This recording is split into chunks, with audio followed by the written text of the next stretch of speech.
पण तुमच्या हक्कासाठी तुम्हाला असं आंदोलन करावं लागेल असं वाटलं होतं का? बिलकुल वाटलं नव्हतं, कारण आम्ही जे कष्ट करतो, रोज सकाळी 5 वाजल्यापासून उठून काम करतो, जर आम्हाला आमच्या घामाचा आणि कष्टाचा जर पैसा भेटत नसेल तर हे किती दुर्दैवाची आणि लाजिरवाणी गोष्ट आहे. गेली 5 महिने जर पगार नाही, एका दिवशी विचारलं का लेकरांना की बाबा पगार कधी होणार आहे, त्यावेळेस तुम्ही उत्तर काय देता? खाली मान घालावं लागते सर अक्षरशः. कारण जेव्हा शाळेमधून आम्हाला फोन येतात, तुमच्या लेकराला वह्या नाही, तुमच्या लेकराला पेन नाही, तुमच्या लेकराची आणखी शाळेची फीस भरलेली नाहीये, तर आम्हाला अक्षरशः लाजून खाली मान घालावं लागते. आम्ही काय जबाब द्यायचा? म्हणतात आमचे लेकर की पप्पा नोकरीवाले, पप्पा नोकरीवाले हे.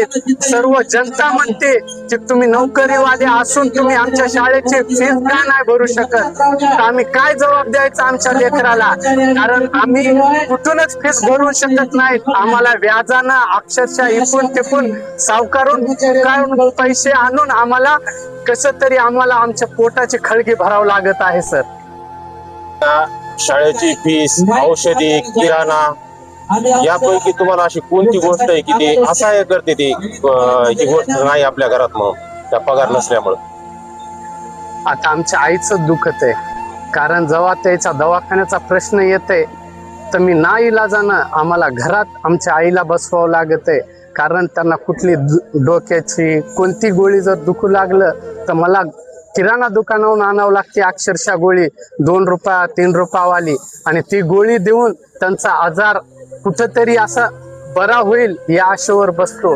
कारण मला खूप वाईट वाटतंय, कारण मी इतक्या नोकरीला असून मी माझ्या आईचा, माझ्या लेकरा बाळाचा मी दवाखान्यात सुद्धा इलाज करू शकत नाही. अहो, परभणी शहरामध्ये इतके मोठे मोठे बॅनर लागलेत, 1,40,00,000 निधी आला, हे आला, ते आला. आम्ही एवढी मेहनत करून आम्हाला का नाही? आम्ही एवढं मेहनत करतो, आम्हाला कसा काय निधी येत नाही? आणि हे विकास कामासाठी कसा काय निधी येतोय हा प्रश्न आम्हाला पडतोय. मला सांगा, तुमची पत्नी किंवा आई एका दिवशी तरी म्हणत असेल ना की तुम्हाला नोकरी आहे, तरी बी तुमच्याकडे काही नाही, याच्यावर तुमचं उत्तर काय असतं? त्यानं म्हणल्यानंतर मी काहीच या गोष्टीवर काहीच बोलू शकत नाही. असं वाटतंय कधी कधी जावं बिगारी कामावर, तिकडे कुठले तरी बिगारी काम मिस्त्रीच्या हाताखाली जर काम केलं असतं तर ते बरं झालं असतं. कारण मी माझं घर तरी धकवलं असतं आणि माझं घर तरी चाललं असतं. कारण ही गोष्ट माझ्या समोर तरी कमीत कमी आली नसती. कारण ही आत्महत्या करण्याची वेळ आहे अशी की जेव्हा आपल्या घरातले आपल्याला म्हणतात, कारण तुम्ही नोकरीला असून आपला घरचा दवाखाना करू शकत नाहीत, घरी राशन पाणी आणू शकत नाहीत, तर मी काय करणार? त्यापेक्षा मी बिगारी काम केल्यानं बरं, असं मला प्रश्न पडतंय. मला सांगा, हे 5-5 महिने पगारी होत नाहीत, त्याच्यामुळे तुम्हाला काही प्रायव्हेट सावकाराकडून कर्ज घ्यावं लागतं. त्या सावकाराच्या दरवाज्यात जाताना तुमचा स्वाभिमान दुखावला जातो का? बिलकुल सर, दुखावला जातो माझा स्वाभिमान. कारण ना इलाजानं भीक मागायची वेळ या प्रशासनानं आमच्यावर आणलेली आहे.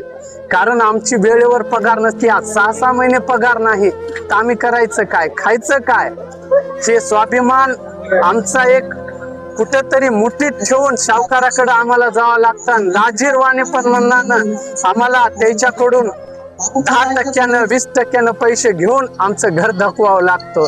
अहो, माझी आजी मेली, तिच्या मौतानाला पैसे नव्हते, सावकाराकडून मला पैसा आणावा लागला आणि त्यांची मूठमाती करावं लागली. अशी हेडसाळ होत असताना घरच्यांना असं कधी एखाद्या वेळेस म्हणले काय, जाऊ दे नोकरी सोडून द्या म्हणून?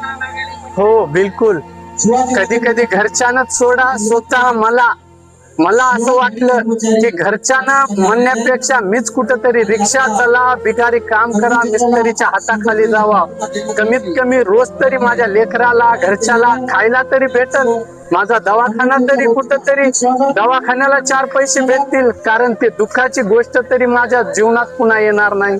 यामुळे असं वाटत आहे कुठंतरी बिगारी काम केल्याला बरं. कोणी 5-5 महिने पगारी न होता तुम्ही कामावर येण्यासाठी हे धाडस एवढं कुठं घालता? धाडस हे माझ्या पहिले परिवाराकडेच मला पाहावं लागतं, लेकराच्या तोंडाला बघावं लागतंय. आईच्या तोंडाला बघावं लागतंय, बायकोच्या तोंडाला बघावं लागतंय. कारण लेकराची शाळा असते, त्यांची मी फीस कुठून भरणार, त्यांना वया पुस्तक मी कुठून आणणार, त्यांचं शिक्षण मी पूर्ण कुठून करणार. जेव्हा आईच्या तोंडाकडे बघाव, तिचं दुखणं असते, तिचा दवाखाना मी कुठून करणार. हा, जेव्हा माझे घरची असते, घरच्याला घरात अन्न वगैरे आम्हाला करून खाऊ घालणं हे बायकोचं काम असते, पण त्या घरच्याला मी काय जबाब देऊ. मी अन्न पाणी आणू कुठून, राशन पाणी आणू कुठून, जेव्हा माझे पगारच 6-6 महिने होत नाहीये. तर ही माझ्यासाठी खूप आणि खूप दुःखाची गोष्ट आहे. कारण ह्या गोष्टी माझ्या जीवनात व्हायलाच नाही पाहिजे. त्यापेक्षा मी हॉटेलमध्ये काम केलेलं बरं. आयुष्यभर सेवा केली, पण रिटायरमेंटच्या दिवशी हातात एकही रुपया नाही आला. त्या दिवशी काय वाटलं होतं? साहेब, आम्ही जवळजवळ 40 वर्षापासून ड्युटी केली, घाण कामं, सफाईचे कामं केले. इथं जबाबदारी म्हणून 3 वर्ष या पार्किंगला काम केलं आणि रिटायरमेंट झाल्याच्या वेळेस आम्हाला घरी जाता जाता 1 रुपया सुद्धा दिला नाही. आम्ही अशा परिस्थितीत गेलो घरी की आमचे लेकर बाबा म्हणले, बाबा तुम्हाला एवढे वर्ष ड्युटी करून तुम्हाला काहीतरी प्रशासनानं दिला असेल. पण आम्ही म्हणलं, बाबा आमच्या हातात 1 रुपया जो आतापर्यंत दिला नाही प्रशासनानं. हे आम्हाला दुःख वाटलं साहेब. या तुमच्या पत्नीनं, तुमच्या परिवारानं रिटायर झाल्याच्या नंतर काही स्वप्न पाहिली असतील, हो ना सर. ते तुटलीत असं वाटतंय का तुम्हाला? त्यांना आशा होती की आता आमचे घरचे रिटायरमेंट व्हायलेत आणि रिटायरमेंट झाल्यावर त्यांना काहीतरी प्रशासन 1,00,000-2 लाख रुपये असे काहीतरी देऊन आनंदच करील. पण आम्हाला रिटायर झाल्याच्या नंतर आम्ही त्यांना बरेच निवेदन दिले, त्यांच्याकडे गेलो, आयुक्त साहेबाला भेटलो, उपआयुक्त साहेबाला भेटलो, पण त्यांनी आम्हाला उडवाउडीचे उत्तर दिले. करू करू करू करू म्हणण्यामध्ये आम्हाला कमी जास्त 2 ते 3 महिने घातले, याच्यामध्ये 1 रुपया सुद्धा दिला नाही. आम्ही शेवट कदरून गेलो साहेब, थकलोत आम्ही त्यांना म्हणून नाईलाजानं आम्हाला हे पाऊल उचलावं लागलं. त्यांनी शहरासाठी अख्खं आयुष्य घातलं, त्यांना म्हातारपणी असं आंदोलन करावं लागतं, याच्याबद्दल काय वाटतं तुम्हाला? सर, हे आमच्या आज नाही, हे परंपरा म्हणजे नगर परिषद होती तेव्हापासून हे आमच्या कर्मचाऱ्याला हीच वेळ आहे. आमचं कधीही समाधान या प्रशासनाने केलं आहे. आम्हाला कधी बी रिटायर झाल्यावर कधी कोण्या कर्मचाऱ्याला 1 लाख 2 लाख 3 लाख असे दिले नाहीत. त्याच्या दुखासुखाला सुद्धा कधी धावले नाहीत. कधी बी संकटाच्या वेळी इथं सलाईन लावून कर्मचारी आणले, आमचे रिटायरमेंट झालेले सेवानिवृत्त. सलाईन लावून दाखवलं तरी ते म्हणले, बा त्याला आम्ही काय करावं. हे सुद्धा सलाईन लावून दवाखान्यातलं पेशंट इथं आणून सुद्धा त्यांना 1 रुपया दिला नाही. याची आम्हाला खंत वाटते साहेब.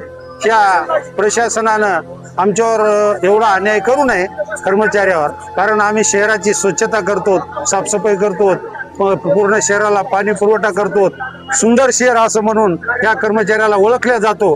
पण आमच्यावर ही येते की आम्ही मरायच्या कडीला टेकलो तरी बी आमची हे प्रशासन दखल घेत नाही सर.